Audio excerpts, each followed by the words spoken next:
How about that cigar? How about that cigar? Guys, you know what night it is. It's Tuesday, our favorite night of the week. It is January 14th, 2020. I still can't believe it's 2020. We're halfway through the first month.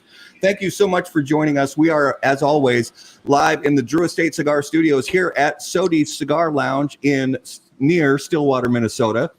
And thanks so much for tuning in. If you are watching right now, please share us out to your favorite Facebook cigar groups. And if you're listening after the fact on the audio podcast, guys, thanks so much for listening while you drive down the road, work out, whatever it is you do while you listen to your favorite audio podcasts. And Drew Estate would like to announce the reopening of the Cigar Safari program, the ultimate experiential cigar tour to Esteli, Nicaragua, hosted at La Gran Fabrica Drew Estate for 4 days and 3 nights. The 2020 season will be used as an incubator season for a variety of planned enhancements and limited to only 5 trips. These enhancements will be fully unleashed during the 2021 season. While visiting Subculture Studios, attendees will have Drew Estate's very own art team custom paint an item of their choosing. The experience is truly unforgettable and unique among cigar manufacturers. Safari presents an opportunity for consumers and retailers to take a once-in-a-lifetime trip to Drew Estate's Nicaraguan cigar factory and explore the ecotourism of Nicaragua. At La Gran Fabrica Drew Estate, guests learn the entire process of creation from seed to cigar, including the magic experience of blending their own cigars. For more info, please visit cigarsafari.com.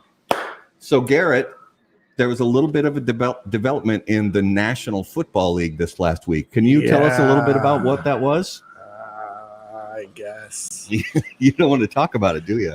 Well, so again, I didn't have high expectations. The fact that the Vikings actually beat New Orleans last week absolutely was that for me was the moral victory. Yeah. So I'm still riding on that. I'm still riding that one. We beat New Orleans. Yeah. The 49ers are just, dude, they are on all sides of the ball, clicking and are fantastic. And we got it handed to us. So, my team, the Green Bay Packers. Yep. We beat Seattle. Yeah. That's great. Huge. I'm happy that we beat them. We played better than we did a lot of the season. But now we have to go to San Francisco and play that team. And dude, I hate to say it, but I had this feeling earlier in the season about the midway point that San Francisco was not as good as they played, but they are way better than I thought. They are so good. So I am one of the few Vikings fans. When I tell Vikings fans that I'm rooting for the Packers now, they look at me as if I don't know, like it's gross. And dang it, anyway, it's fun to have that border battle. It's fun to have that rivalry, but once the other team isn't in the playoffs, it's okay to root for that other team. We're in the same division, for gosh sakes. And there's a history there. Sakes. For goodness sakes. My goodness. Gosh, for Q. Just have a hot dish and get over it. So I think, Go Pack Go is the bandwagon I'm on. Represent right the now. NFC North. Yep. So, we're looking forward to that, guys. Get out to your favorite cigar shops locally. These games are going to be on. It's a good way for you to watch the games together with friends and family and support your local brick and mortar shops at the same time. It's really important to do that. So, find those cigar shops out there and go buy some cigars, sit down and enjoy the game together. Absolutely. Guys, as always, we want to thank you again for joining us. And we're going to get into our main segment with a very special guest. And the main segment, as always, brought to you by Corona Cigar Company and coronacigar.com. They are the internet's largest and easiest to use virtual cigar store.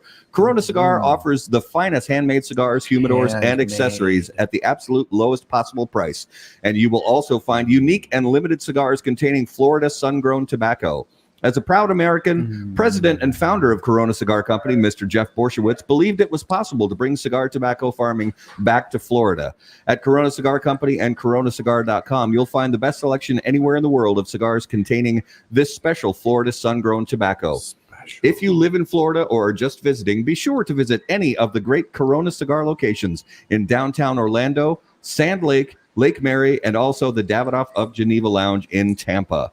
For more info on all of that, please visit coronacigar.com and floridasungrown.com. And I just can't wait any longer. I want to bring in our special guest, ladies and gentlemen, from Foundation Cigar Company, Mr. Nick Melillo. Nick, how you doing this evening? Nick, what's up, everybody? It's a Thanks for having me. beautiful night. We're so grateful to have you here on the show.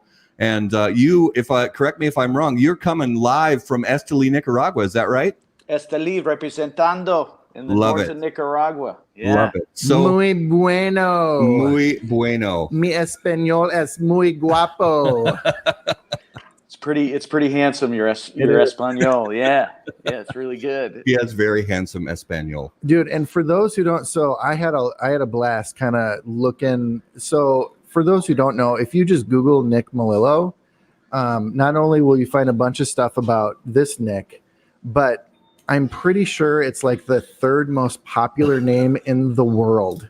No. Dude. Really? Oh my gosh. There is like 3 professional baseball players that are I didn't even know this. Are you sure you were spelling the last name right? It's exactly the same. Okay.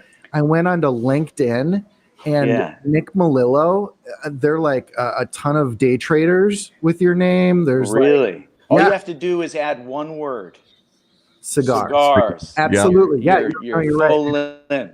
Yeah, but the cool thing that I learned was Nick was actually born with a Connecticut broadleaf diaper. Yes. Right out of the womb. Like that was it's true. What happened. Yeah, we tried to go with the the thinner Seiko leaves. So the veins weren't, you'd blow right through that. Didn't cause any problems. Right. Yeah. Yeah. Yeah. So it's true. You got the bio pretty good. I didn't really realize there was that many. Dude, check it out. It's fun. It's a fun trip. I actually met one in California, Nicholas Melillo. He had to be in his early 60s, and I think it was his aunt was like the director of the Pompeii Museum in Italy. Oh, nice. We had some interesting connects. But that was the first time I really met a Nick Melillo in person. That's awesome. Very cool. Yeah. Well, just to remind people too that are watching and listening, leave comments and questions. Chance to win stuff today. We're going to be giving out some cigars, some T-shirts, some hats. So, Nick, excited to have you, man. Yeah. Great to be here. I appreciate you guys. It's been a long time in the making. Absolutely. And this is, one of those times a year, early in the year, that everybody starts kind of looking forward and, excited about what's coming up. But, because it's like you've got this brand new thing ahead of you. You got this brand new year that you can make into whatever you want it to be. But to give our audience, our listeners, our viewers an idea of, who you are and where you came from, because you've got a tobacco history in your family. And so give us an idea of where you came from a standpoint of having tobacco in your family. Sure. So really just as consumers and cigar lovers. So no one was directly, growing, but both of my grandfathers, my great grandfathers, everybody enjoyed Connecticut cigars. So Connecticut is one of those few places in the United States that grows cigar tobacco, black tobacco. It's great to see Jeff from Corona, growing tobacco in Florida again. But, Connecticut, I just grew up with the aroma of broadleaf Connecticut shade.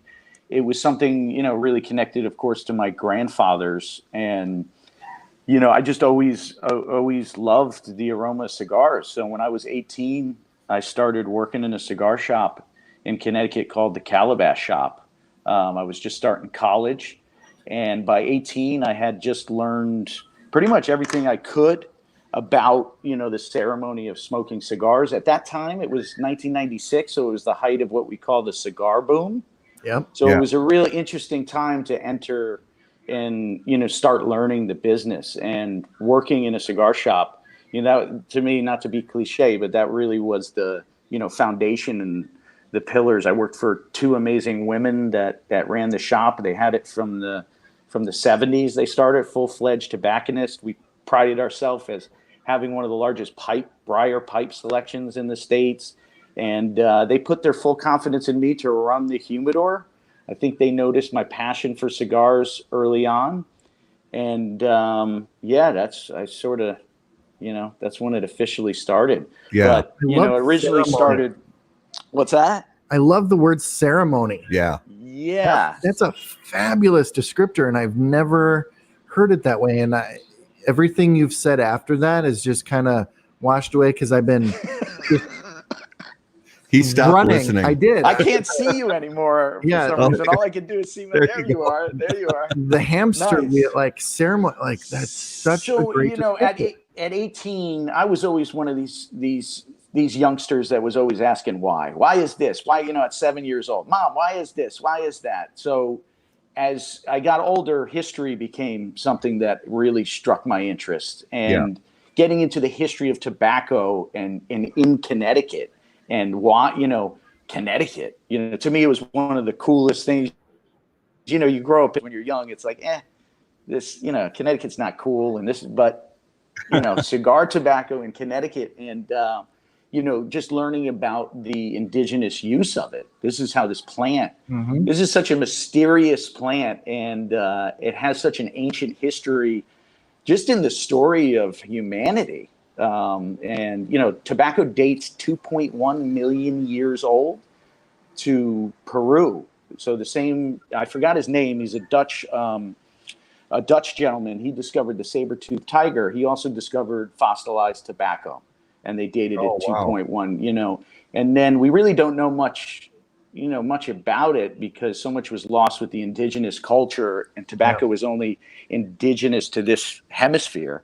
But that was one of its main purposes, was ceremony, to also communicate with the spirit world. And it was used for multifaceted. So just seeing it growing up, and my grandfathers, and this is like the modern day ceremony, whether people, the cutting, the lighting, to me, it's still an act of, ceremony in many ways. And that's for me, at least, I love it. So, I love it, man. Yeah, that's a great way to talk about it, It really is. and I actually, there's a another question that I'm actually going to get to in a little bit because it kind of ties back into that. But I also want to, for people, because, Foundation has been a great success, even though, it's a young venture. It's still a relatively new thing, but it's been a great success, and it's, even in its infancy. But a lot of the fact that it's the things that led to that success are because not only of your upbringing with being around tobacco and like you said, having, the aroma of Connecticut broadleaf around you, but out of college, you got into the business, full time. And if I'm not mistaken, and you went to work for Drew Estate for quite a long time. And what was the experience like of, getting into that business and starting to work with that company? And, because at the time, Drew Estate isn't what we think of it today. I mean, Drew Estate is a monstrous company now, part of a large conglomerate, still, it's still amazing. Has its I'm roots. glad to see Cigar Safari started again. Yeah. It's one of, to me, the most amazing factory still is, it's just an amazing experience. So to see that come online again is awesome. Absolutely. And for people to have the chance to go, it changed my life. The experience. Yeah, exactly. The first time I went there, it genuinely changed my life. It just gave me this. And that's what it did to me the first time I saw the process. It was life changing. So what was that like for you when you first got in you got to know JD? And it was a natural progression, man. Okay. It just sort of happened in many ways. It was just sort of something that evolved. So again, coming into the business in '96 at the height of the cigar boom, I came in August '96, a week before I was starting university for an international business degree. So my first week, the two owners, Mary, God rest her soul, and Carol Velarde, they handed me 2 bags because they had just gotten back from the trade show that year, which was called R2DA. Yeah. And man, we called it that year. Can you hear me? Yeah, we're still here. We're back. There we go. So, you know, that year there were so many brands. The market had, you know, become a bubble in 96. There was brands. I mean, it was insanity how many brands. And tobacco markets had gotten all messed up because people were just trying to get into it to make a quick buck. And they were paying crazy prices for tobacco. And, you know, I was smoking these samples because they put me in charge of, you know, buying all the new brands or any brands that I wanted to bring into the humidor. And, you know, I said at that time, all somebody has to do is put some real heart and soul into this. Yeah. And fast forward, you know, a couple years later, I meet John Drew, who had just been making a cigar called La Vieja Habana, which Nick Perdomo was making at the time. So we had an event. You know, I brought the cigar into the store because I really loved it. Some of the sales reps early on, they came in with a cigar called Samaro, which was nobody knows about it. It was one of the original DE brands. It was god awful at the time. But they kept. I didn't bring that one in, but they kept. You know, it kept coming. The guy at the time was Rick Ardito, who's now with Bugatti Lighters, which is an awesome lighter. We just built a relationship, and he would come in and keep coming in. They came in with La Vieja Habana, so we did an event one Saturday, and that's the first time I met John. And we just hit it off, and we exchanged, you know, contact information. That was like 97, 98, maybe 98. Yeah. And then we just kept in touch, you know, via email. I graduated school. When I wasn't in school, I was running the shop. I knew 2 things when I was graduating school. I love cigars, but I also wanted to travel. Yeah. So I ended up moving overseas, worked a little bit in Rome, followed Ziggy Marley and the Melody Makers around Europe for their last tour in 2000, and then came back to work on my master's degree, was working in the store again. And then Italy. And then I said at that point I couldn't go back to a classroom. So I bought an around the world ticket from Italy to France to India to Thailand, went down the Mekong River into Laos, into Vietnam, into China. So John was on my email list at that time. You know, at that time. Yeah. In early 2000s, nobody wanted to go to Nicaragua. It wasn't a destiny. You know, like now, nobody wanted to go down and travel to Nicaragua. It was just, you know, not a touristy place. Nobody was visiting factories at that time.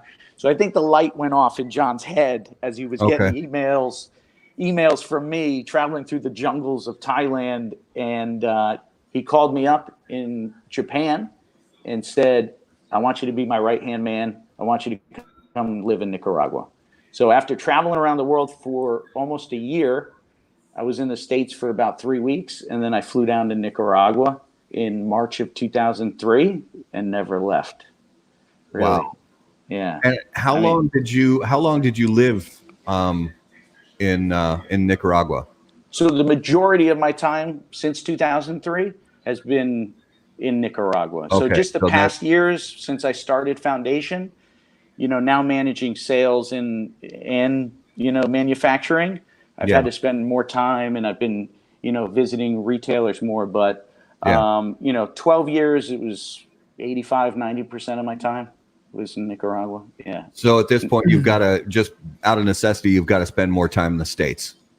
Yeah. Well, just recently, the past 4 years now, just because of the, you know, the level of growth we've gone through, productions, my commitment with, you know, different tobaccos and crops coming in, I'm going to be spending a lot more time in Nicaragua this year. Yeah. And this is where I love to be. Oh, yeah, absolutely.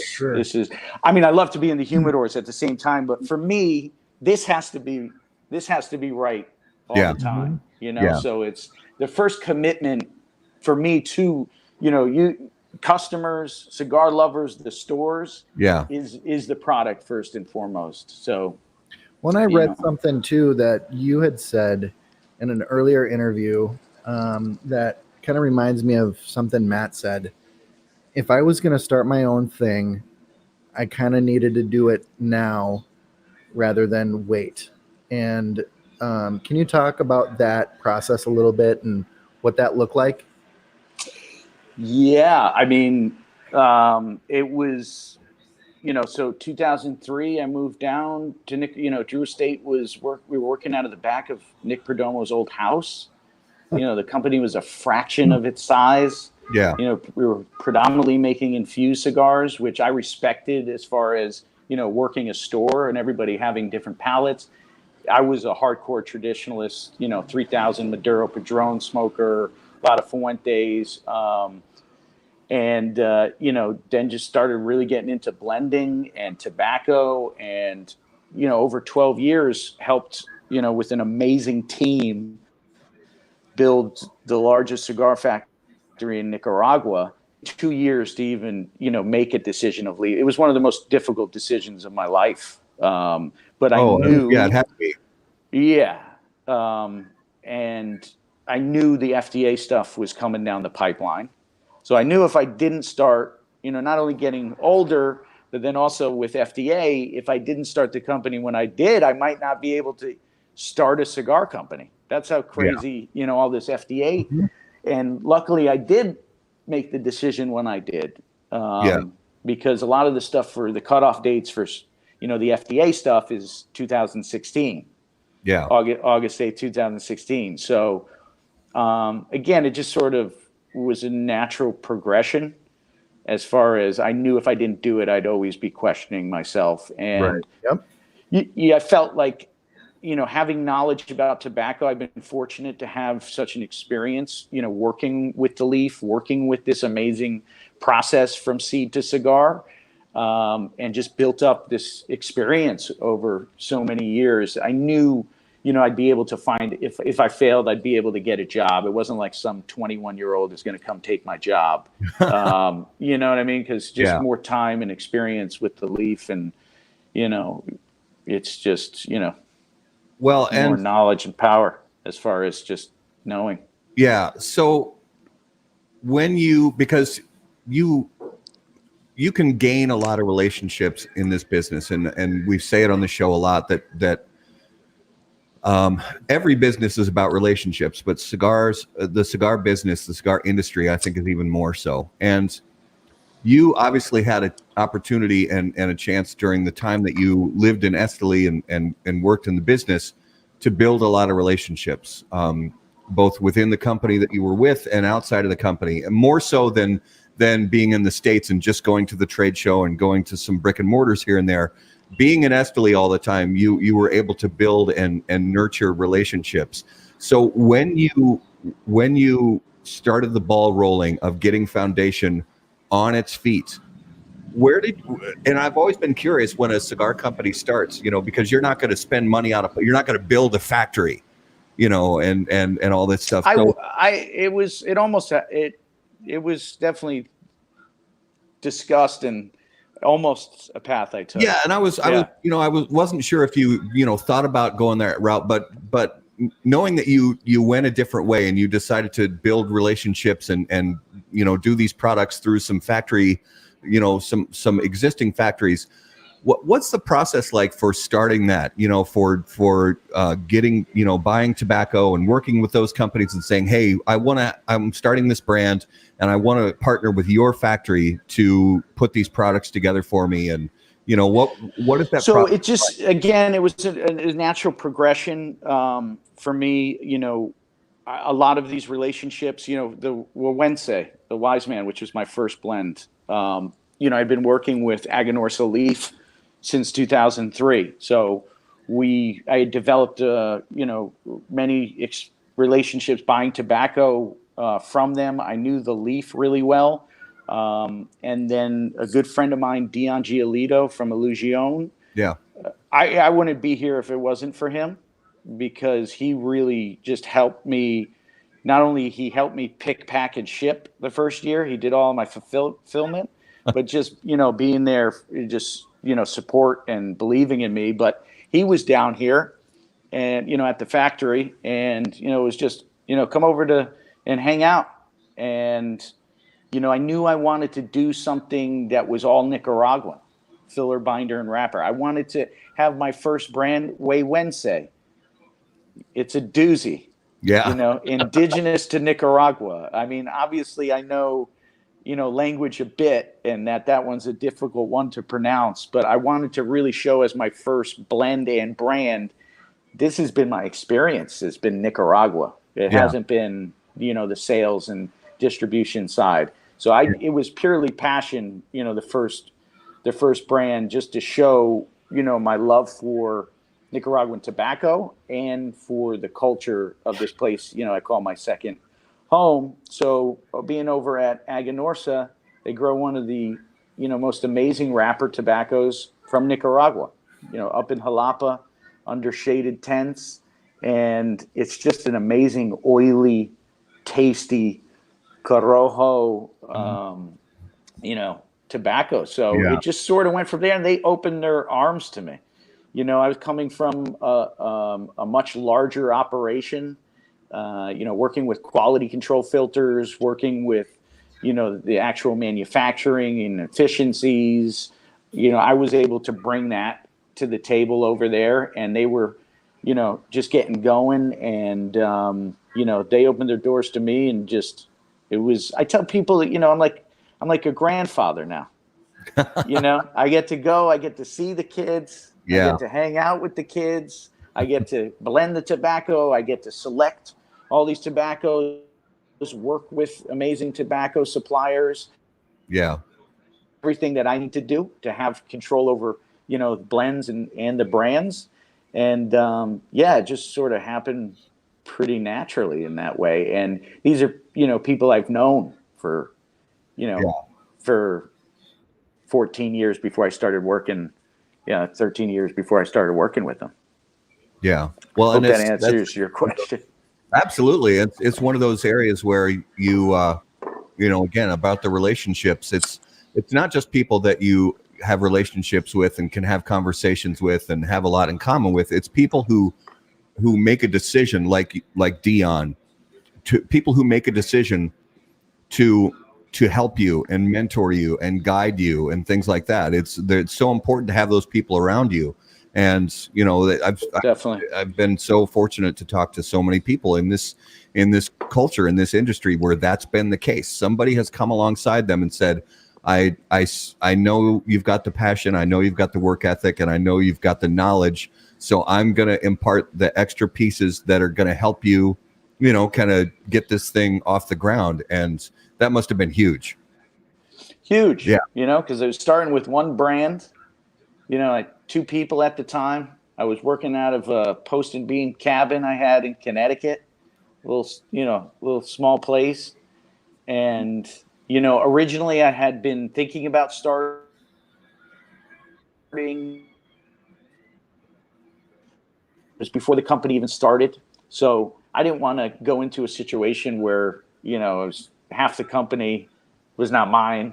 And, I wanted to get into business for myself to be, have control over it. So I didn't want to get into a situation, again, where it's, you got to kind of answer for someone from a creative side. And, right. I didn't work on brands before. It was strictly on the blends and tobacco side. So I really wanted to have the freedom to really express, things that I love and appreciate in life, and to be able to complement the blends now after working on blends for so long. And then, being an art lover and, just music lover, to be able to work on these things with, my amazing art director. His name is Thief Operandi. He's from here in Esteli, a good friend of mine. He did this amazing painting behind me here. So I just wanted to have that creative freedom. So, but in order to do that, I had to start much smaller than I, would have hoped in an ideal, situation. But for me, that, it's better to start brick by brick. Absolutely. So a few things, want to talk about all the different brands that Foundation has in their lineup. But before we do that, I want to say that we are smoking the Wise Man Maduro Robusto. Nice. And this has been... I got the Wednesday. I was smoking. Yeah, dude. Yeah. It's all good, brother. I mean, Nice. from jump. I mean, from Wewense to the Wise Man to everything in between. But this Wise Man, this Maduro, when it first hit, it blew my mind. Yep. I mean, Nice. and it even when back in my Blind Man's Puff days, that was Cigar of the Year for 2017. Yes. And You guys. I mean, it hit number 3 on Cigar Aficionado. It hit so many lists. I think it even hit number 1 on the Half Wheel Consensus. Yeah, it did. So I mean, that obviously you already were, starting to. There was flow, there was momentum, and then Wise Man Maduro hits, and it just increases like crazy. So yeah. Did you have any learning curves, any pitfalls, anything that came along the way that, when things really started to click and started to pop, that you had to make decisions along the way, say, okay, we got to change this or change that just to make sure that we stay, like you said, that you keep the company philosophy in the direction that you want it to be?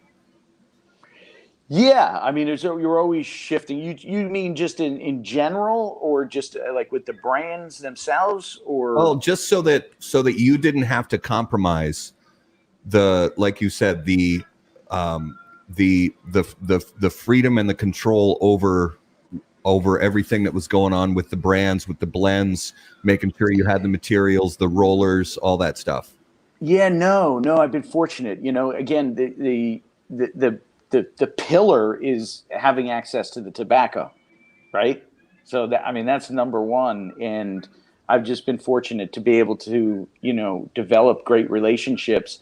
And then also, I'm very involved with the crops and different crops from, of course, the Valley, Connecticut. So the first year before starting the company, as I was developing Wawense, I was also keeping active in tobacco and working with different farmers from, around the world, of course, Nicaragua also. No, I mean, I knew I wanted to start with an all Nicaraguan blend. And then again, working the retail shops, I really wanted to develop a portfolio for all different palates. Everybody likes something, especially if you've, been in a store or worked in a store or humidor. You can get so many people from so many different walks of life. That's the other amazing thing about the cigar industry. So you get people from all walks of life, and then they all have different palates. And I like things at different times. I like, as a cigar lover, tobacco lover, again, to me, something's not necessarily better or, than another thing. Tobacco characteristics and properties. What makes them better or worse is quality, consistency, construction. And so I wanted to put together a portfolio from different price ranges to flavor profiles that geared to anybody that's coming through that humidor. Right. So, Wise Man Maduro was just a progression from the Wawense, yin and yang, so it just sort of naturally came to be. Mexico, San Andreas, that's the wrapper on the Wise Man Maduro, one of my favorite, tobaccos in the world. Yep. And I traveled many years to, San Andreas and working with different farmers and purchasing leaf. And that wrapper leaf is just a lot of Grand Theft Auto. A lot of Grand Theft Auto. So we've got a comment question from one of our local guys, Tim Tubbs, who wants to know, how is that railroad tie ashtray doing? We have no idea. I have no idea what that reference is. We're hoping. How is his railroad tie ashtray doing? Tim, I wish I knew what you were talking about. Don't understand. Are you messing with me, Tim? He might be. How is? He might be messing with us. Should I know this one? Oh my God! Also, I probably should know what he's talking about. What's that? How is your pet liger? Nothing. I'm giving you more stuff that doesn't make any sense. You know, He's I gone wish off he the would rails. elaborate. I wish he would elaborate. All right, Tim, tell us. I got I got 2 terabytes here, and then the rest of it's on the cloud.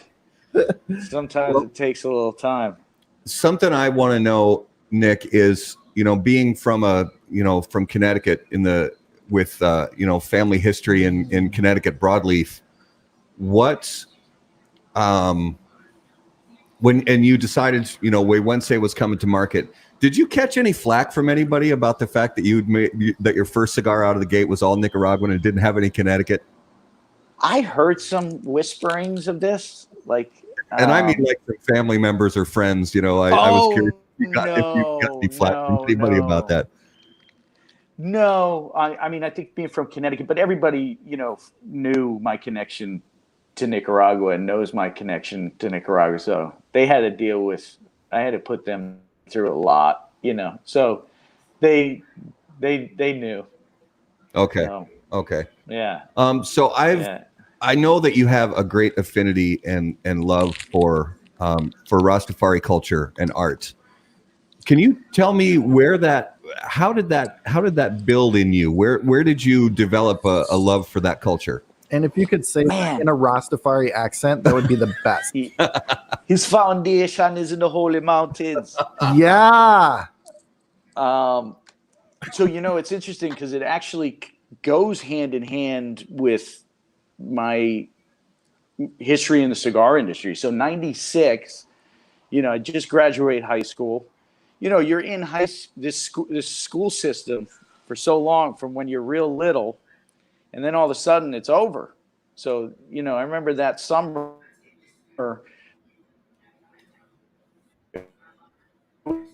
and again, a lot of questions. But some of my favorite cigars early on were from Kingston, Jamaica.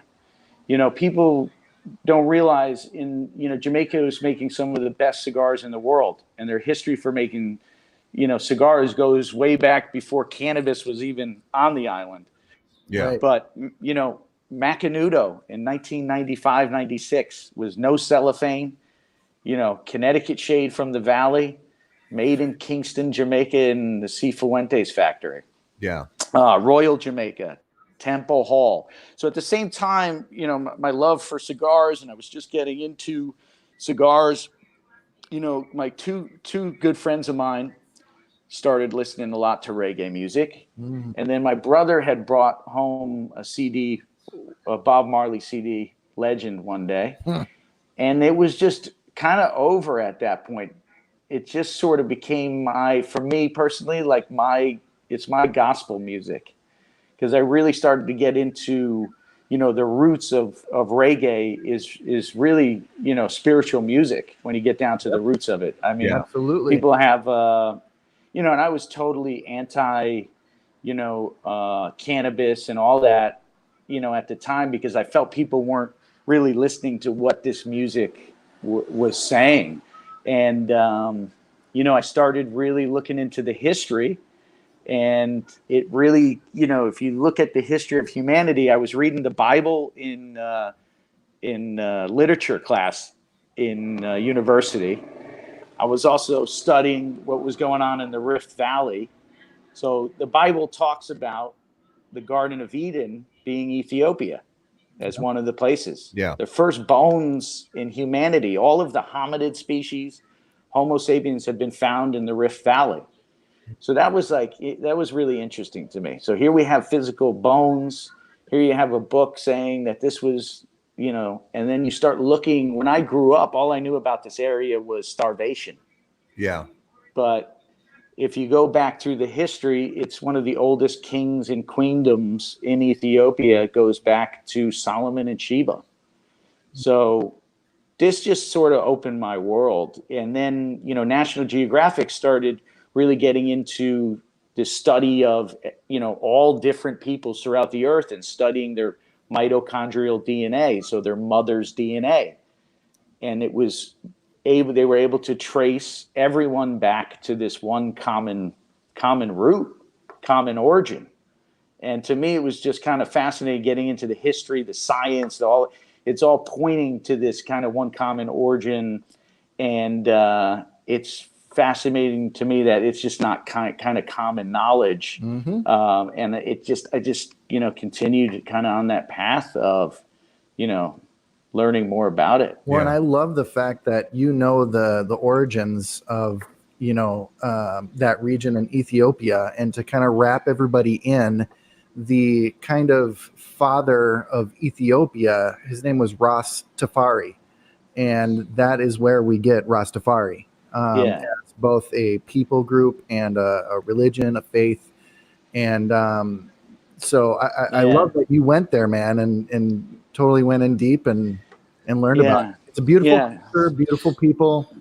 Yeah. So in the 1930, Rastafari was crowned King Haile Selassie. So he was the last of the Ethiopian. The communists took over in 1974 and sort of destroyed everything. So from 1974 to 3,000 years, you have this lineage of kings and queens that go back to the time of Solomon and Sheba. Yeah, love it. So I implore you. So in Jamaica, Rastas, really took to this because in 1930, here you have colonialism. You have a very, very much Christianity that's based in colonial England, and in the 30s there was the crowning of this king, this black king in Ethiopia. So he became a very, very much a god to many. And that's where Rastafari really that comes from. And you've tied that into a few of your different brands, from the artwork to the stories to the presentation, the tabernacle especially. Tell us about that artwork that's on the tabernacle. Yeah, so one of the most amazing things about Ethiopia is they claim to possess the Ark of the Covenant. So this goes back to the time of the Queen of Sheba, went to seek the knowledge of Solomon, and she traveled to Jerusalem, and they had a son named Menelik, which means the son of the wise man, and it said that he brought the Ark back to Ethiopia. I was always an Indiana Jones lover, so it was interesting. That's in Egypt where they have it set, but if you keep going down the Nile, you'll get to the real place.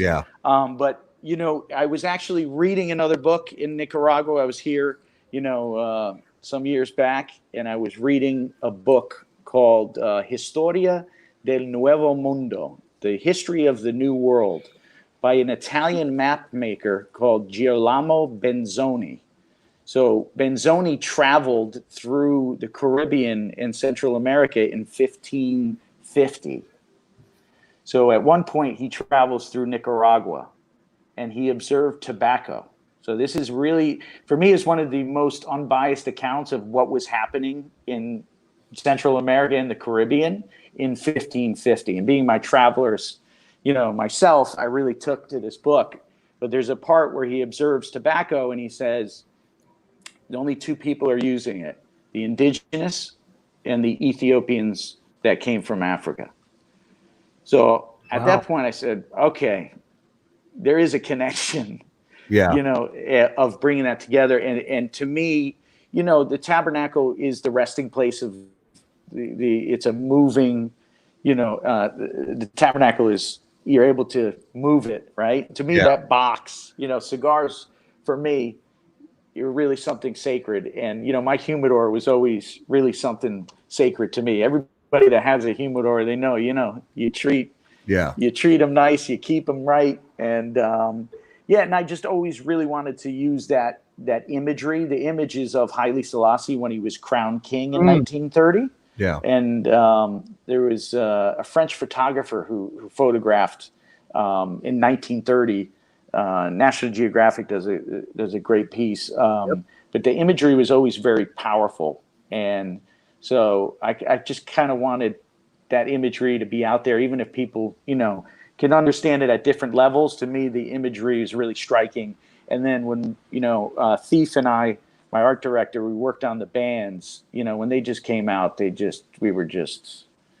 came out better than we could have ever hoped.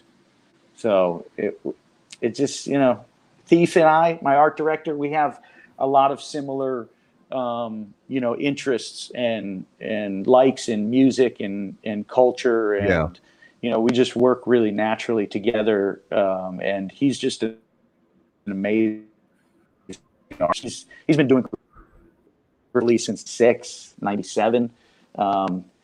Before it was really a thing in, the art and kind of cigar world. And, he's just been like my best friend over the years. And, it's amazing to see the projects and how they evolve. And, I think I'm going to release at one time so you guys can see like how this started and then evolved into this, which is kind of cool. Well, and you mentioned Menelik, son of Wise Man, and that was for a while you had that as an event only cigar, and now if I'm not mistaken, it's a more of a full release. And I got quarterly. We're doing quarterly release. Yeah. And I got to try that for the first time recently, and absolutely loved it. Tell me when you put together a blend, do you gear the blend toward the subject matter of the name? Does the blend say strength or power or nuance or something like that, or does the blend simply come off as you work on putting a blend together, you come up with one that is really awesome and fits a profile that you didn't necessarily have in your portfolio before, but then you've also got some names and some artwork ready to go, and you say, okay, this is going to be the name for this cigar, this blend that we came up with? Kind of like naming a baby.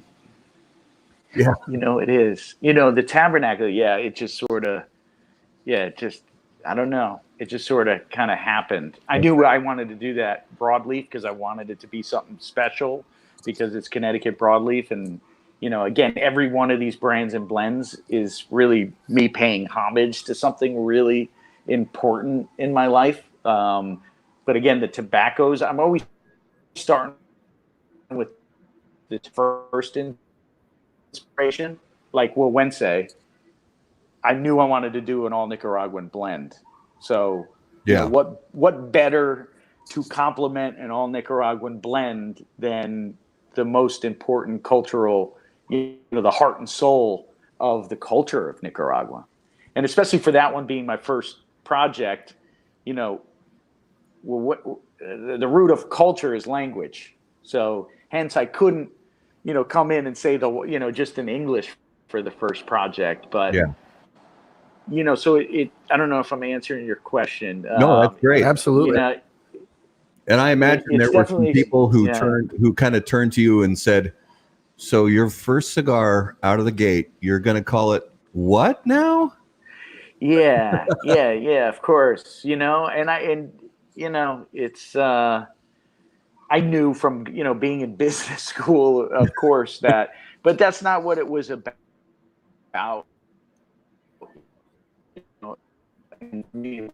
Especially with connoisseurs and cigar lovers and with you guys is to like what it's all about for me, and it is just like this passion and love for this industry. I've had it from the very beginning, just the experience. So for me it was important to represent for the Nicaraguenses, for Nicaragua. Like for me, Nicaragua, I'm Italian, but this is, people down here using it, is a big deal that I take very, very seriously.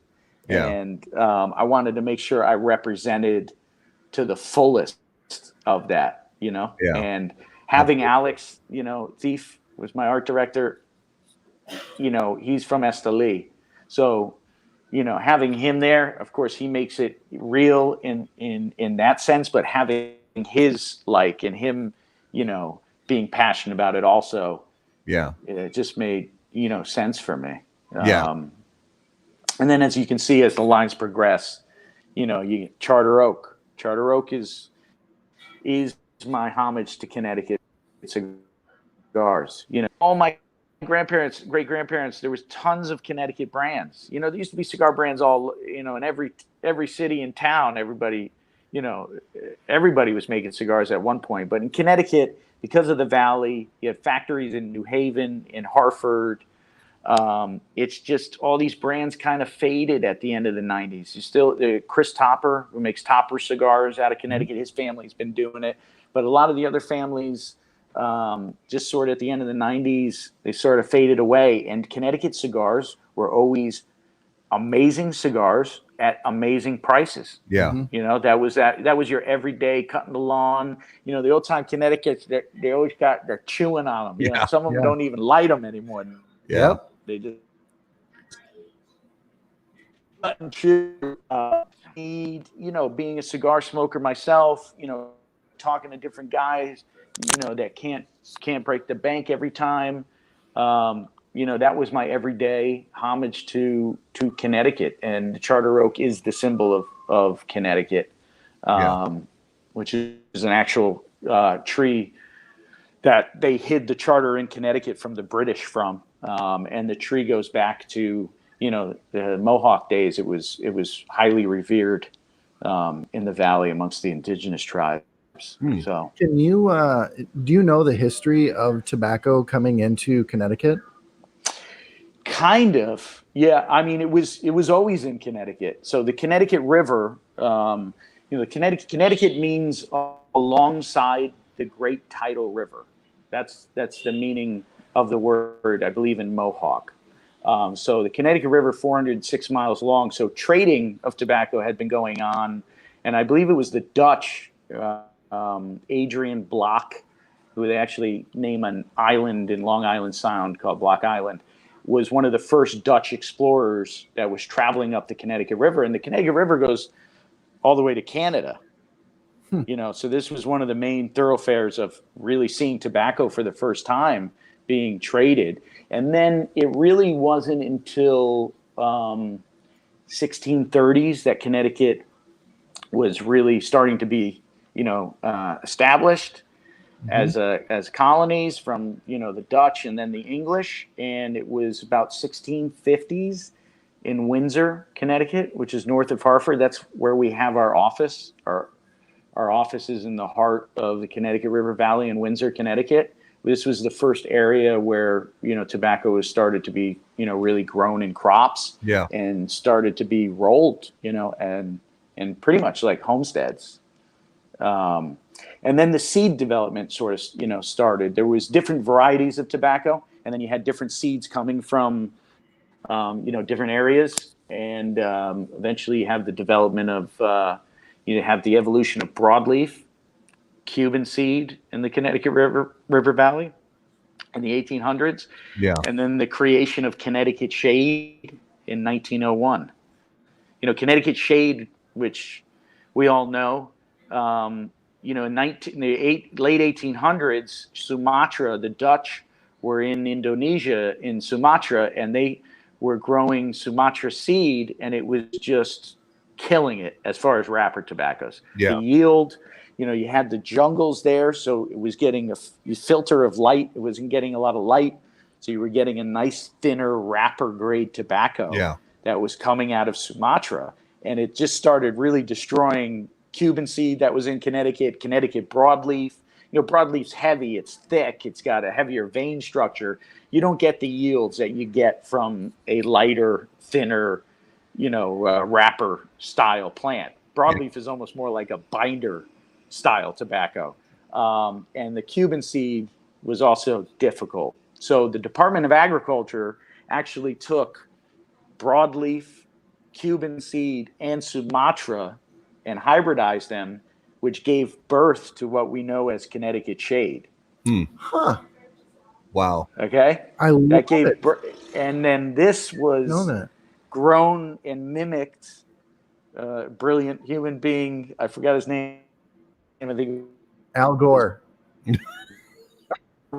Started to mimic, you know, the jungles of Sumatra, and you know, Connecticut Shade is world famous. Unfortunately, a lot of it's gone to Ecuador because the seed's really taken in Ecuador because of the cloud cover in Ecuador. Yeah, it acts as a natural filter. So production of Connecticut shade in the valley has kind of gone down. Excuse me.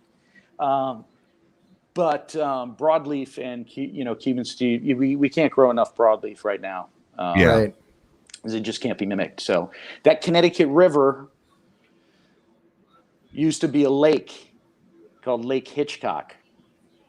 That was after the last glacier period. So it came down to a lake and then to a river. When the lake bed started going down that river, it sort of funneled this sandy loam soil lake bed into the north of Hartford.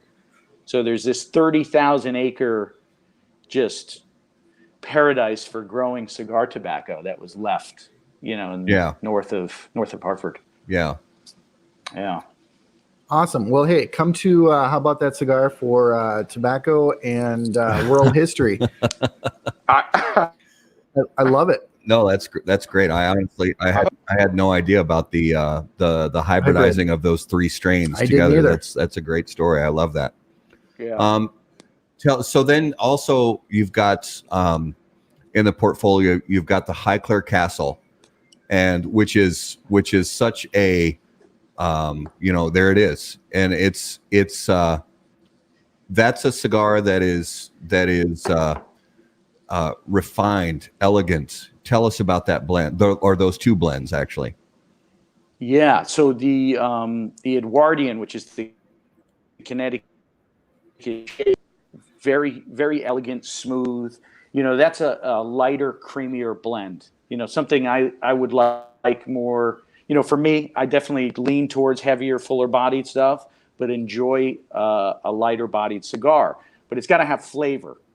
So the Connecticut shade, which is deceiving about it, is the binder is Matafina Brazil, one of my favorite tobaccos, which is a darker, more Maduro style for the binder. So that binder enables me to use some filler tobaccos that are a little bit heavier. So it doesn't become too strong. So for example, if you take like Connecticut shade and you put it on a tabernacle, it's going to be really aggressive because the Connecticut shade is really thin. Yeah. The vein structure is thin. It's not going to buffer the strength of, say, a tabernacle blend, which is a heavier, Viso, Ligero style blend. I like it. So the broadleaf helps bring that together. The Connecticut shade on the Highclere, the binder, I always say that Connecticut shade is like the evening gown, very elegant, nice to look at. That binder is that black Victoria's Secret. It's not appropriate. Can we on the podcast? No, say you broke up a little. Say that part again because I want to hear that. Can we swear on this podcast? Of course, totally. Go for it. Oh, okay. I was saying the Connecticut shade on the Highclere is like the elegant evening gown. Very nice to look at, just beautiful. The binder, Matafina, is like the Victoria's Secret black lace, and it's holding all the good stuff together. And the fillers there, so it's a milder bodied. I always say body is almost like skim milk and cream, or half and half. So it's definitely on that lighter body, but a lot of flavor. Yeah. And this Highclere, again, you talk about just these stories, it sounds like I'm making them up sometimes, but Highclere is another, brand in the portfolio that just sort of happened kind of naturally. A friend of mine is in the alcohol business. He was brewing moonshine in Connecticut. He befriended Lord and Lady Carnarvon at Highclere Castle. They became really good friends. They started working on a gin together called Highclere Castle Gin, which is just being distributed throughout the country as we speak. During those discussions, my buddy said, you got to meet Nick, because cigars had come up. Cigars and Highclere Castle go hand in hand. Highclere Castle is where they filmed Downton Abbey. Yeah. If you see from the first episode of Downton Abbey, at the end when they leave dinner, cigar smoking. Yeah. So my buddy said, you got to meet Nick. He lives in Nicaragua a lot of his time. Lord Carnarvon ended up flying to Nicaragua to me because I could make the English off. And can you hear me? There you go. Yeah, We you got did you. break up. It's that Nicaraguan internet connection. So Lord Carnarvon came to Nicaragua and tapped me to blend a cigar for Highclere Castle. So the Highclere Edwardian was born, and we just launched the Highclere Victorian, which is the red box here, which I just showed you. Yeah. And this is a, more in that medium to medium plus. I wanted to make something to complement the Connecticut shade. So Habano Ecuador is the wrapper on the Highclere Victorian. Big fan of Habano Ecuador. Yeah. Been working with it behind the scenes for a long, long time. Never really came out with a product that has the Habano Ecuador. So for me, it just fit perfect with Highclere and the blend that I wanted to make for it. Right. Is that tobacco coming in more short supply than in years past? Which one? The Habano Ecuador? Yeah. It's been steady. Okay. Definitely every year you have crop issues, depending on the weather. But fortunately, I know some good growers there that have a good supply, and I work with Abdel AJ Fernandez. Yeah. And AJ who? Yeah, I mean, I never heard of the guy before.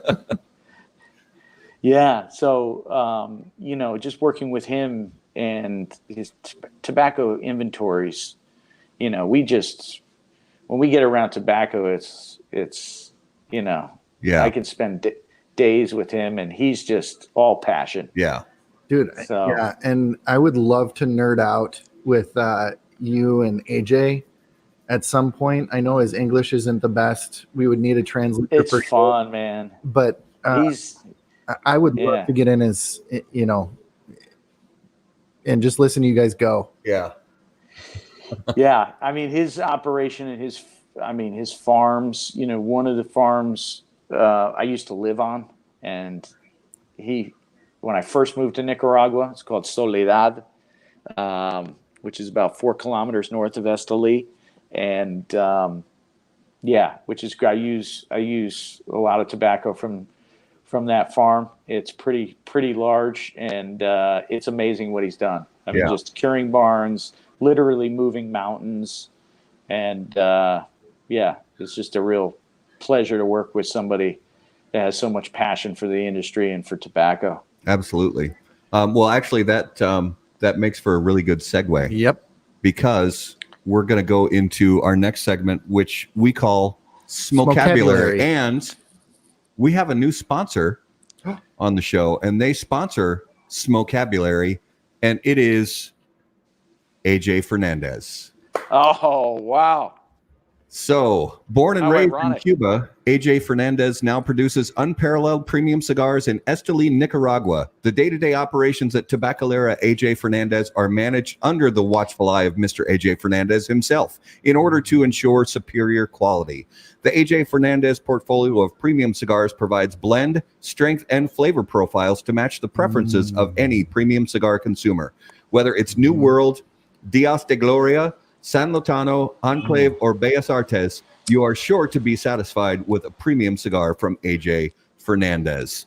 So moving into our Smokabulary word for January 14th, 2020, today's Smokabulary word is primings. Primings. And we are grateful to have somebody who knows a thing or two about tobacco on the show. And Nick has been kind enough to give us a short rundown on what the word primings means when it comes to premium cigars. So generally speaking, depending, of course, on different crops, primings is when you going through the fields. Normally, at 55 days, we start to top the plant. So especially for filler tobaccos. So what we're doing is we're removing the flower. So now the energy is going into the leaves. Mm-hmm. So after that 2 to 3 leaves, depending at the state. You really got to, know the plant and know the leaves. But generally, 2 or 3 leaves from the bottom priming, which is the lower part of the plant. Right? Some people say so that's the lowest leaves that are closest to the ground. Closest to the ground, yeah. Okay. So that will be, depending on the farmer too, and who's, where the tobacco is intended for, that will be your first priming. And then from that point, you will wait another 6 to 8 days and then remove the next priming. Okay. 2, 3 leaves. Then you'll go up to the next priming. So depending on the plant, like say in Ecuador, or where you have that cloud cover, you're growing really tall plants, especially the Connecticut shade plants. They can get up to 9, 10 primings. Oh, wow. Whereas more for filler primings here, you might have more 3 primings or 4 primings. So it depends. But priming is that act of removing, 3 leaves and working your way up the plant. Okay. And it's a way to direct the nutrients, right, to the leaves that you want. Yeah. So the plant wants to flower, right? So all the energy, it's growing towards the sun. Yep. Of course, the root system in the soil, really important. But it's growing to the sun. So once you top the flower, you're starting to get the energy going to the leaves more. Mm-hmm. Then when you prime the first priming, now then everything is going to go to the next. Because what we're looking for, especially in filler tobaccos, is we want to get, a lot of more strength and flavor and body to the plant. That's what makes Nicaragua so amazing, is because from the lower primings to your upper primings, lower primings, you have your thinner, lighter tobacco, generally speaking. In the middle, you have your medium strength, and then the top in your ligeros, you have your strong. So Nicaragua, it's amazing because the diversity of strength and body and flavor from the lower leaves to the upper primings is incredible. So you get a huge amount of diversity from a single crop of tobacco leaves. Oh yeah. And then you add in seed varieties and different. Whereas other countries, generally speaking, their top primings might be the same strength level as Nicaragua's middle primings. And is there anything done with those clippings that are being removed, or are those just discarded? No, because you're just removing the flower. Oh, and then you will flower. You're just removing the flower, but you also will remove, what we call sand leaves, or leaves that are really not taking early on. So you don't want to leave those little sand suckers, we call them, because then they're going to start sucking all the energy out of the leaves that you really want to concentrate on. Okay. So you will clean the plant. So, they're focused on giving you the healthiest, oilier, tastier leaves. Nice. So there you go, guys. There is your quick primer on primings this week on how about, see what I did there? Yeah, I did. How about that cigar? So now let's move into one of my favorite segments every week. Numero de los Muertos. Dios mío. All right. So, hey, this week we're gonna give something away to the person that guesses that, or if it's Matt or Nick that guess this number, we're gonna have Nick pick a random number and we'll figure it out. But this week's number is 150. Globally, people die from this yearly. So every year, 150 people around the world die from this. Yes. Okay. Do I have to guess this? We kind of play 20 questions with it. Yep, you do. So you can throw out guesses. We all do this together. And I continue to throw out some hints and things as we go along. Gotcha. So I'm going to ask for a hint. Could you tell me the answer? I'm going to go with no. Okay, 150 people. So is it a sickness? It is not an illness. Good question. Yep. Not an illness. Okay. Is it allergy? No, nothing medical. Nothing medical. Okay. Nothing medical. Is it criminal? It is not criminal. Okay. Is it adults, kids, or both? Everybody. Everybody. Is it concentrated to a particular area of the globe? No. Okay. Does it occur on land or water? Land. Are animals other than humans involved in causing the deaths? Can be. They can be. Wait, animals or human can be okay, but usually not. Usually not. So usually not. Is it typically accidental? Yes.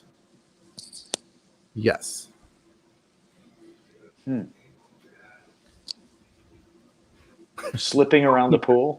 I got to put this comment on the screen. Matt Trenda, I love you. I hate you and I love you. Listening to Matt do a commercial. That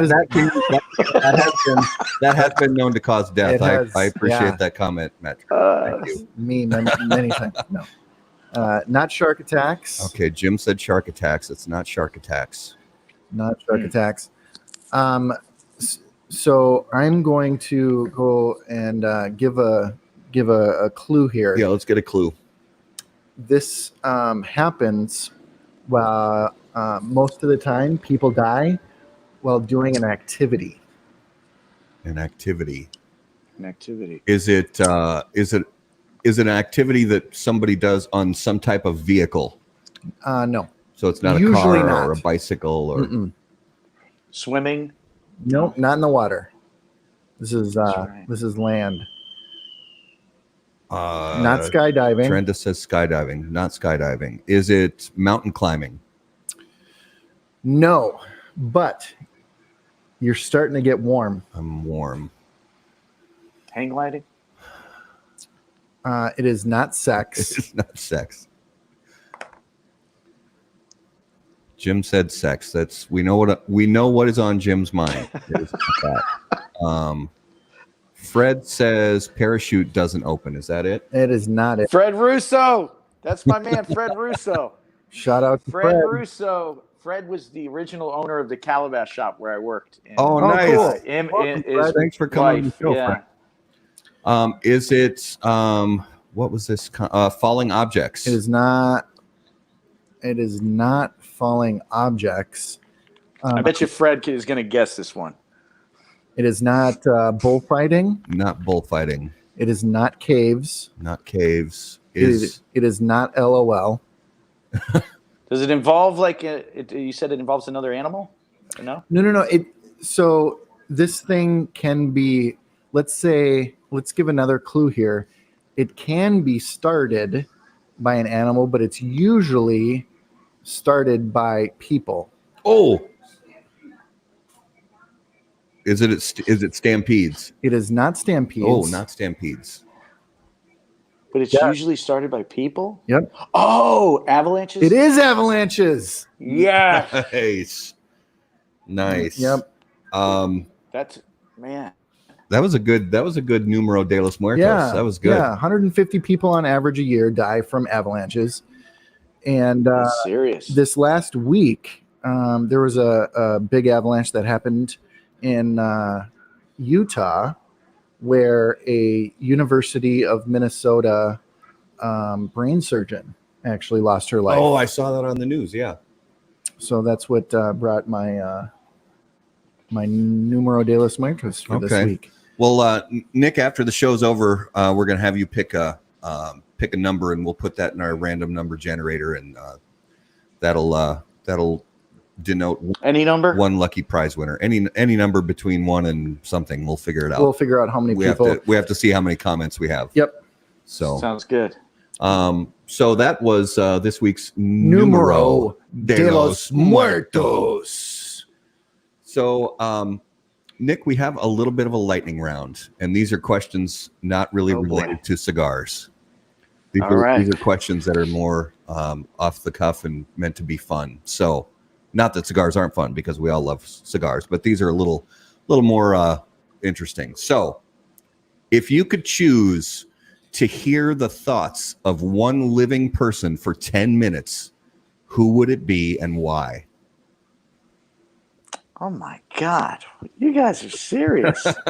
The thoughts of one living person, who would it be and why?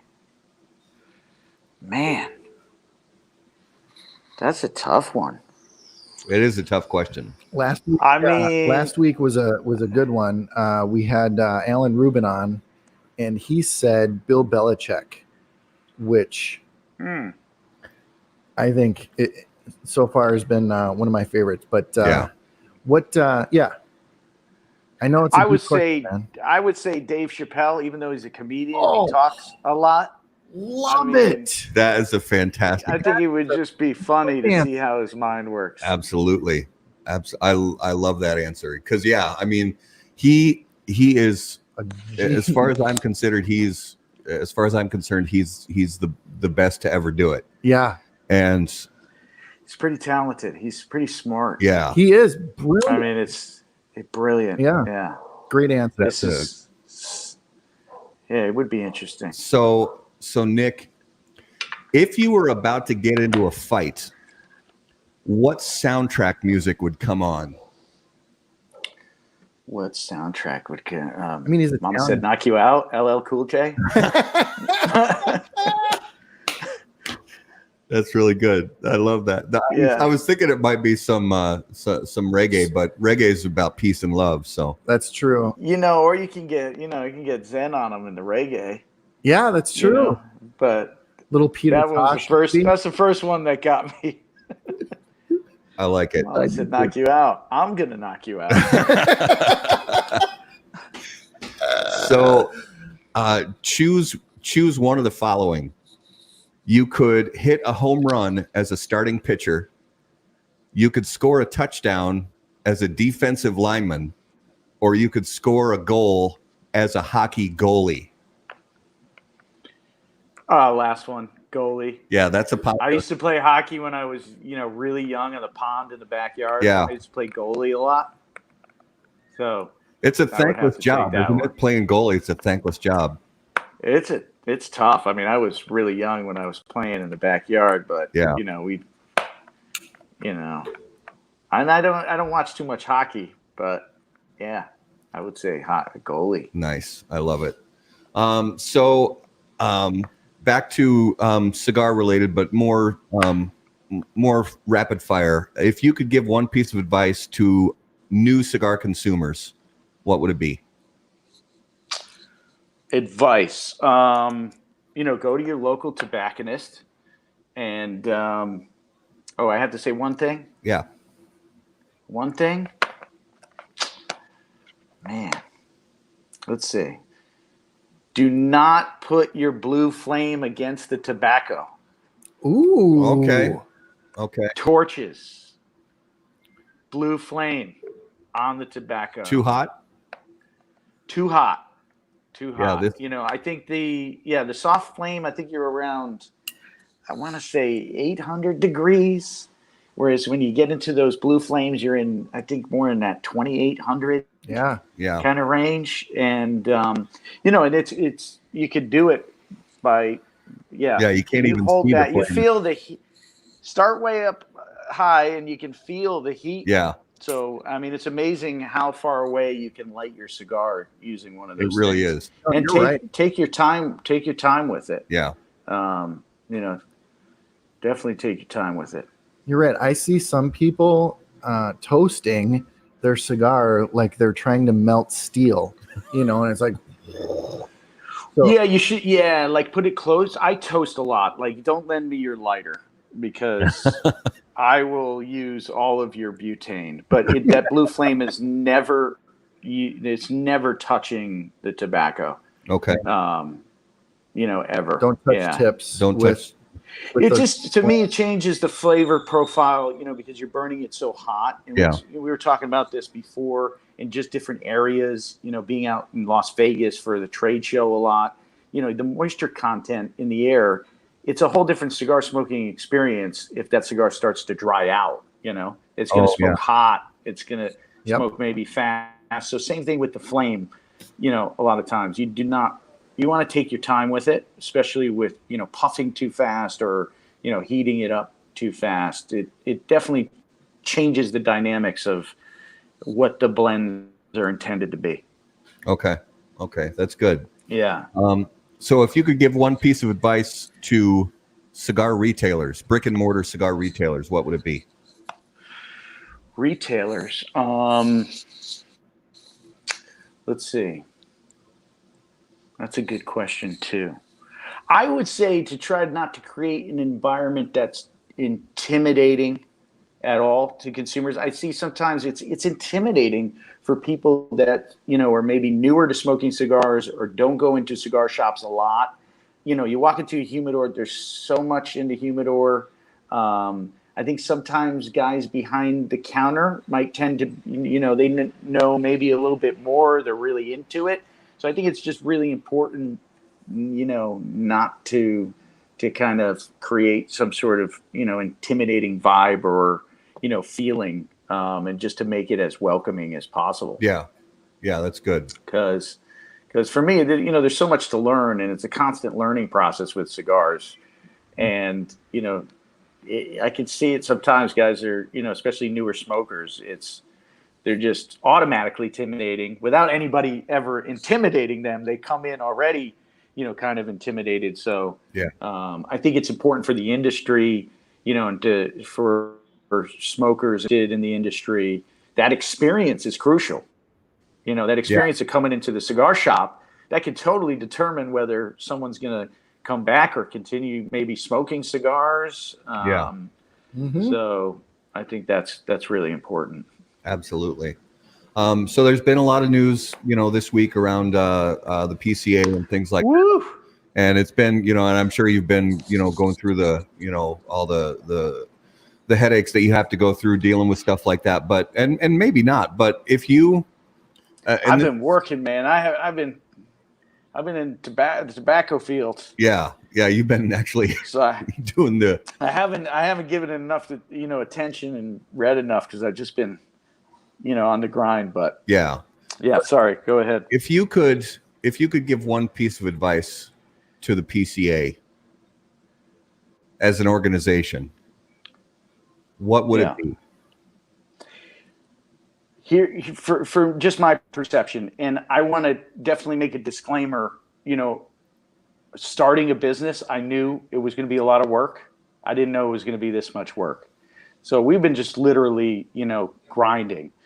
So it's been hard for me to give enough attention to, these organizations, and they're doing so much good. But with regard to the PCA and the trade show, just from my experience, it doesn't seem like it's been clearly, they've solved the root of the problem. And that is, what is the incentive for the retailer to go to the trade show? Yeah. Why is someone going to the trade show? Why is someone spending all of this money to then go to the trade show? Until you solve that key issue and then get people in those aisles, I think that's where, and I haven't read these articles yet. I know people have pulled out, and I haven't gotten to the depth or even read their response as to how they respond to it. So even though maybe they might be saying it, I don't think that has ever been clearly communicated to, to the retailers. Yeah. And I'm doing this TPE show for the first time, which is interesting. I just made a last minute decision to go just to check it out. And this is the Tobacco Plus Expo, but they've definitely done a good job in the competition of shows of making that show, very attractive. And for my perspective as a company, we launched at the PCA, the IPCPR. Yeah. So, Dion from Illusion gave me part of his booth the first year to launch for Wednesday. Yeah. And, if it wasn't for that show, I wouldn't be here right now. So at the same time, I say that as far as, just being a newer company. And, last year we had a huge trade show. I mean, we, knock on wood, I put my all into that booth. I put my all into that show. But I never got preference as far as booth selection and and stuff like that, because I'm a smaller company. But yeah, I guess there's a lot of booths open now. Is there any the other recommendation? I'm sorry to cut you off. The other recommendation was, as far as Wednesday himself. Hang on. Yeah, go ahead. No. You were cutting out there, so I was just going to say, from a branding perspective, from the PCA, the Premium Cigar Association, they have a leaf as the PCA. There's other tobacco organizations, bigger tobacco, that use the leaf. You just named it Premium Cigar. You made a big statement by saying PCA. The logo should at least have some cigars in it, which I don't think there is. Yeah, so I believe it's just a leaf. On a basic level, I mean, from a branding perspective, sure, of communicating a message, I think that was important. But yeah, again, why is the retailer going to the show? Yeah. If I'm already getting the deals already, what is the incentive to go to the show? Yeah. Yep.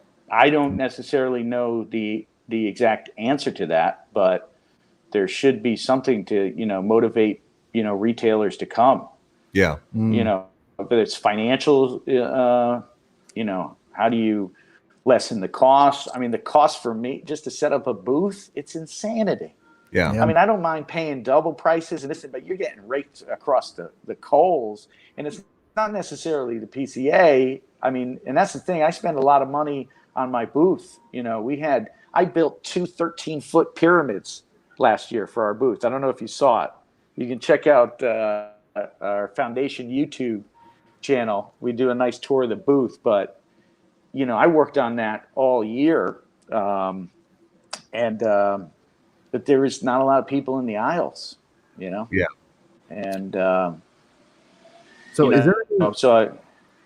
is there any whispering that's going on within, kind of insider between the blenders and the other guys that you've had a chance to talk to about the PCA and everything that's going on that you can share with us?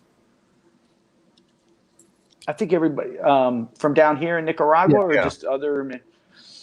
I think everybody's just sort of sitting back and seeing how this all plays out.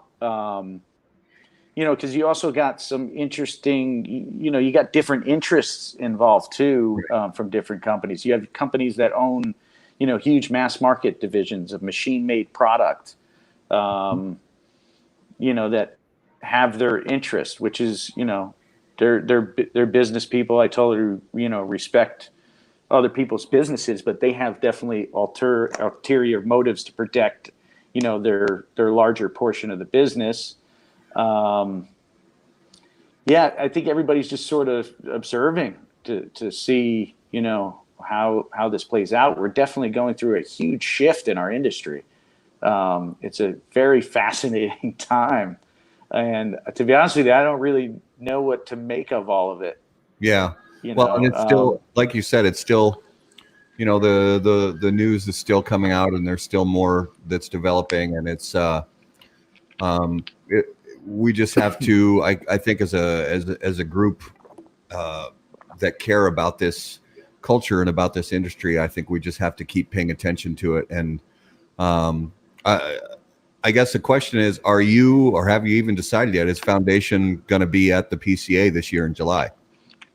I haven't even gotten there yet, to be honest with you. I mean, I was already in, booth development, because we usually start that rolling. So, I mean, for me, from a business perspective, we've been really successful, and the show has been really, really good to us. So I definitely have, loyalty with the PCA. It's just at the same time, as a business owner, I can't go spend all this money, and not have the return going to the show.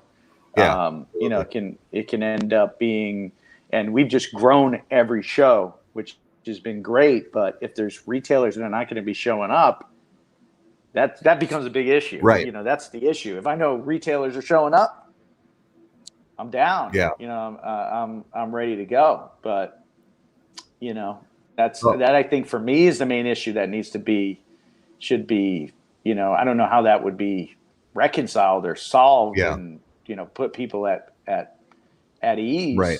But we definitely need to come together as an industry. It's Definitely. just, I don't know. I mean, it's definitely something that's not getting through, and it's tough, man. Because as 2 years ago, there was a lot of issues with hotels and virus outbreaks, and then there was fires, and then the date was shifted, and then you have a name change, and then so it's a lot of the timing of it is it's kind of a doozy for the PCA, and it's tough, man, because I appreciate all the work that's being done from PCA, CRA, and the fights that's being made for the premium cigar industry. Yeah, because it's all this FDA stuff is really insane. It is. And next week, a week from tonight, we're actually going to talk to Scott Pierce, the executive director of the PCA. He's our guest on the next awesome. week, and we're very grateful have to tune in for that. And he's got a tough job. No ifs, ands, or buts about it. He's got a very tough job, and he's going to have a tough year ahead of him, and as is the organization as a whole. And we just want to sit down and talk to him next week, and find out how they're how they are taking what's coming at them and turning it into hopefully something, like you said, positive for the industry, positive for the culture, that works for the retailers and the manufacturers alike. What do you think about it? What do you got? What's your guys' perception on it? Honestly, I would love to know your guys. You guys probably know more than what I know at this point. It looks, from my perspective, it looks like a shit show. It looks like there's been so many, as you pointed out, there's been a lot of different movement and things, and it looks like there's not a clear direction. And I agree with you 100% of let's look at, the reason why we're bringing in these vendors, look at why we're bringing in, brick and mortar owners and the reps and the whole show. It's great to showcase, your stuff in Vegas. There's so many different shows that happen there that are successful, and the PCA, in my opinion, should be about not only, cigar manufacturers coming out to show their products to brick and mortar owners, and to, trickle that out through the consumer to the consumers. But also they have a responsibility for helping to educate brick and mortar owners, consumers about everything that's going on, and that goes to lobbying and a lot of other things. I just think as an organization, they need to get better organized and have a clear sense of direction. And it doesn't look like that has been the case over the last 12 months. Yeah, I agree 100% with what Garrett said. And I also think that I don't know what it's going to look like, but you can feel that this move is pretty massive, and the ground is shifting. And I think that not too many years from now, this whole trade show thing, whatever you want to call it, PCA trade show, IPCPR, RTDA, before that even, I don't think it's going to look in 3 years like it looks now. And I think 5 years, 7 years, 10 years, I think you're not even going to recognize it. If you somebody who goes to the show, who went to the show last year versus somebody who goes to the show 5 years from now, if they take those years off in between, I don't think they'll even recognize it. Right. Well, whatever it's going to become. If we don't get our shit together and really start to put dollars to good education and lobbying, we may not have a PCA, IPCPR in the United States anymore, And I hate to say that, but if we're not really serious about putting good money in good places, the momentum of the FDA and everything going on for anti-tobacco, it should scare us with the movement that's been happening in that place. So we need to act as if and fight. Yeah. It's interesting because it's because we might be having a lot of it in Toronto. Yeah, and that's where the issue, a lot of the bigger companies, becomes how do you capture dollars? So that's how, at the RTDA days, it was you only came, got deals at the show. If you were present at the show, that's and then that line has been completely moved over the years where, it's the month before the show. And then reps are pressured for numbers and they need to hit numbers. Yeah. Companies are doing the same thing. So then, and of course the bigger companies have more of the resources and dollars to then try to capture those dollars from the retailers. And then, the show floor then turned into that too, is the bigger companies are capturing you as you come through the door, but nobody ever held the line of like, I don't know how you would do it again. I don't want to, I get sometimes it's easy to criticize, but it's definitely an issue. The show floor for some of the smaller guys, you get lost. Yeah, for sure. It's not like a mall. Going to a mall, you have anchor stores here and there, so you have to pass through and get. But who are you going to tell to do that? Right. You know what I mean? Well, and then you started selling advertising dollars. Where.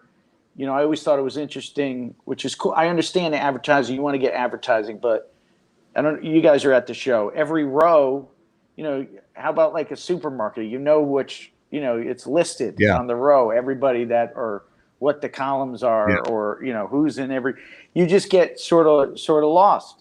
I was in the way back, and fortunately people come and they search out Foundation. Right. You know what I mean? We've been fortunate to have some buzz amongst retailers to get that traffic into the booth. So I've been in the back every trade show, and we've had one of the busiest booths at the trade show for the past 4 years. Yeah. But, I see my compadres, I'm looking through the aisles, I'm looking at other people's booths, and, even the booths that were behind me, they got lost. Yeah. And we were in the way back. So I don't know, man. It became, and I'm spending all my money on the booth, and that's the problem is a lot of my money's not even going to them, right? Because it's going to the venue, people running the show and then the venue, Yep. And then, they're coming at me asking me for advertising dollars, which I understand, but I'm putting all my money into the display of the booth, but that doesn't win me any points in booth selection, or it's kind of strange that way. One of the advertising guys over there at one point came at me before the show, and I've done ads with them. I just did a nice ad on the recent PCA magazine. I don't know if I have it here, the back cover, which was really nice. But their advertising guy came to me and said, so and so put in an ad, you should put in an ad. I said, it was all due respect, man. That person, I'm spending 10 times the amount that person's spending on their booth. Right. Mm. You know what I mean? Right. Like they're getting points for advertising dollars, but that doesn't win me any points, even though I'm putting my all into the booth. So everybody's watching and seeing what the PCA does. I think this year is our make or break year for the PCA. And obviously we've had some big companies that have pulled out, and they're going to be watching. The entire industry is going to be watching what the PCA does. I think they've got, proverbial 2 strikes. They've got 1 strike left to, pitch it down the middle and hopefully hit a home run. And we want to help them do it. Yeah. We do. So same. Well, it's interesting, I mean, Nick, that you use the shopping mall analogy. That's the exact analogy I that came to my head. As soon as I heard the news, that was the first thing that came to my head. And I told Coop about it and some other people that I know, in cigar media about it. And it's, I don't it's think it's a tough position to be in, because how do you totally solve that? is. And then because you got the big companies that are spending all this money, and then you got an advertising whole structure that you're trying to run, but it wasn't. It's the tough thing is look at it as a whole as to what is the best for the whole thing to drive traffic to this show. Right. That's the key. I mean, I don't have an exact plan, so it's easy for me to say that. But you're gonna pay for retailers to come, make a certain price break for. They got to make it worth it. Right. The retailers got to see the incentive to why they're going to go spend $5,000 and everything's, 20 times the price in Las Vegas, especially if you're in the Strip. So, you're coming out of your store, you're leaving the store, maybe for the weekend. Weekend is a time where people are coming into stores. Yeah. And then you're spending all this money. So you got to make it up in deals and purchases and whatever, It's a business at the end of the day. You got to be able to justify the means. Yeah. I mean, everybody's got to do that. PCA has to do it. I have to do. Everybody's in business to do that. And I think that's the issue. Is like a lot of people I want to support the PCA all the time. I want to be in there, but you also it has to be, that's what the trade show is about. Is people going to the trade show. Yeah, that's crucial. If you had a question for Scott Pierce, I know you said you want to tune into the show next week. Awesome. I hope you can make it. If you can't, what would a question or a comment that you have for Scott be? I would love to know his answer to that. What is the incentive for the retailer to go to the show? Yeah. Not from a philosophical or I understand that we need to get them from an economical standpoint. I would imagine that's what the stores are thinking. Yeah. Mm-hmm. And that's what maybe needs to be done too, is talking to the stores, surveying the stores, communication with the stores. What do you need? What can, and maybe again, they're doing a lot of this stuff, maybe with emails and this, and I don't know. Yeah. But I think that feedback would be crucial. And that's the tough thing about this situation. You're going to have to really be able to look at it hard and have some honest discussions about the main issues. To me, that's the main issue. So how are you incentivizing people to get to the show?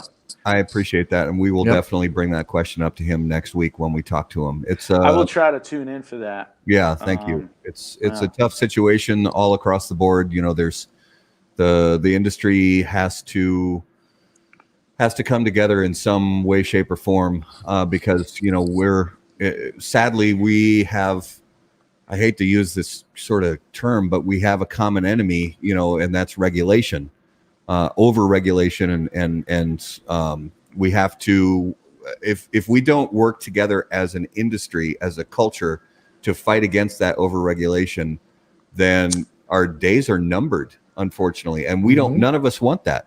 None of us want that. We want for, consenting adults to be able to join in this culture together and enjoy these wonderful premium cigars from all these different companies. And because in the end, it's these tobacco leaves that bring us together in some way that without it, I think the world would be a lesser place. Yep, most definitely. Definitely. Well, let's count on that. Let's transition and talk about our notable smokables for the week. This is where we talk about cigars that we've enjoyed over the past week or 10 days or so, that we enjoy, whether they're new, old, anything in between, just something that we wanted to talk about. Garrett was kind enough to give me, because I hadn't had it before, this cigar that won this year's Cigar Aficionado Cigar of the Year. The Aging Room Cuatro Nicaragua Maestro, a blend from Rafael Nadal and AJ Fernandez. Mm-hmm. And I never like going off of one sampling of a cigar. I always like to have a few before I give it a real kind of a verdict. But I will say that, and this is going to sound like a negative, but it's not. But the blend confused me. And that, again, that's not a knock. It's just it Gotcha. Especially that means that I have to smoke 4 or 5 more before I can really get a handle on what it was I was tasting and smelling from that blend. But it was definitely a cigar that I enjoyed, but at the same time the blend itself just kind of confused me. But it's something that I definitely look forward to smoking more of. As the I haven't smoked them yet. I'm gonna have to ask AJ tomorrow. Yeah. I'm gonna make a note of it. Yeah, absolutely. Yeah. It's a great stick. For me, the Warped Skyflower. Yeah. Gosh, that's a great, Yeah. great newer cigar that I've really been enjoying a lot, and had one the other night and it was fantastic. Yeah, that's one I enjoy as well. So Nick, we know that all the people we talk to, obviously you smoke mostly your own stuff. You do a lot of blending, so you smoke a lot of blends and sampling new things and stuff like that. But is there anything from friends or people around the industry that you've tried recently that caught your interest? I have to say, this past week, being down here, I had I have cigars all over the place. I'm at my place right now in Esteli, and I had an old Fuente Shark. Oh, that's the like an box press torpedo. Yeah, is that it? Yeah, the Añejo. And I don't know how long I've had it here aging. It might be a couple of years. And wow. Did it have lots of I gotta say, I couldn't put that one down, man. That one went. What'd you say? He said he's being a jerk to me. He said, did it have a lot of plume on it? The vocabulary word last week was plume, and Garrett knows that I absolutely hate that word. So that's hilarious. You bring it up just no plume. Yeah. But the wrapper was tons of oil. Yeah. And the filler, the pre-light. Yep. The aroma coming off it, and I hadn't smoked a Fuente in a while. Yeah. And back in the 90s, I started Opus X that was my thing back in like 96, and I don't get the chance to smoke a lot of other cigars all the time, but I just had that one the other night, and that sort of hit me. So nice. That was a good smoke. I just tried the Distant Cigars. We had Ben Holt from Distant Cigars on the show a few months ago, and I finally went out and bought some of the new Distant blends. And the Dissident Block was the one that stuck out to me. It's honestly the first time I smoked it. It's kind of going back to this aging room. The first time I smoked it, I thought, man, this is. I'm not sure about this one, but then I smoked another, and I get it now. It's got crap tons of pepper and boldness to it, but then the more of them that I smoked, I got the nuance that was in between those layers of spice. So I think Ben did a good job with that blend. Awesome. Where did that one come from originally? Well, originally it was a brand that was and I wish I could remember exactly who it came from, but I know it was Gordon Crippen, and I don't remember the other guy's name, but they were sort of the brand owners and the face of the brand. And it wasn't Pizza Mike, was it? I don't think so. A guy named Pizza Mike? I don't think so. No? But then the brand went dormant for a while, and right. Ben Holt, together with James Brown and Angela Brown from Oveja Negra, they bought the brand, and that's Ben's brand now. And he reblended the SKUs and re-released it last year. And it took me a while to get my hands on some, but definitely I think he's onto something. Gosh. And for my second one, I had a Padron 80th. Oh, well, that'll do. It did. It did do. Yeah, that's it's good stuff right there. Nice. Is there anything? Tasty. I like that 40th. Oh yeah.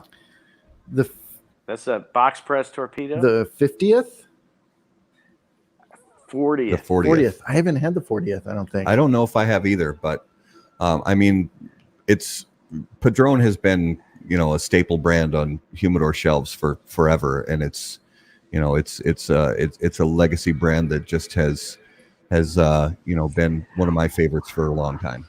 Yeah. One of my biggest honors when I first moved to Nicaragua in 2003 was meeting Old Man Padron. That was my highlight. Yeah. Because I was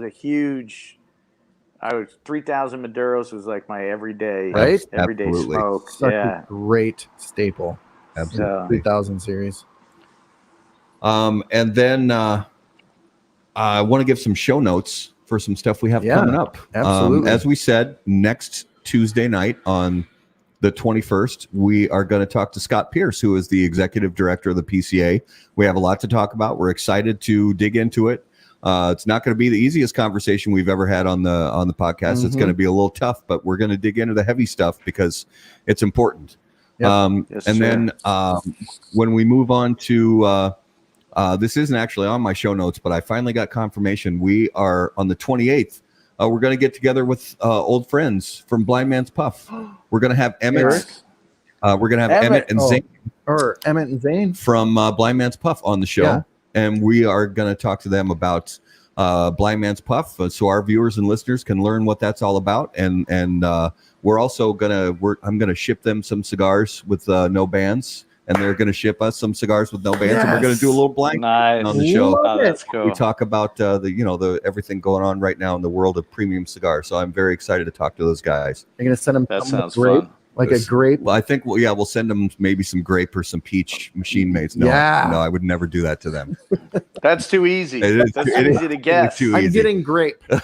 Yeah, subtle notes of grape. Way too easy. And then the following week, to sort of continue in the legislative regulatory side of it, we're going to talk to Glenn Loop, who is the executive director of Cigar Rights of America. So it's important right now. There's so much movement going on with this, and so we're excited that within a short span of time we get to talk to Scott Pierce, and then we get to talk to Glenn Loop, because it's just. I keep repeating myself, but it is so vitally important to this culture that we enjoy so much. So we're excited to get those people on the show and learn more about what's going on and what we can do as consumers and media and cigar companies and retailers, what we can do to keep this thing alive. Yep. Yeah. And they've done an amazing job. I mean, CRA, and just to have an announcement like we had last week, even though it wasn't anything official, yet, premium cigars is not a priority. Yeah. Yep. On the FDA's list. That was major. It was huge. What's that? That was major. It was really cool to hear.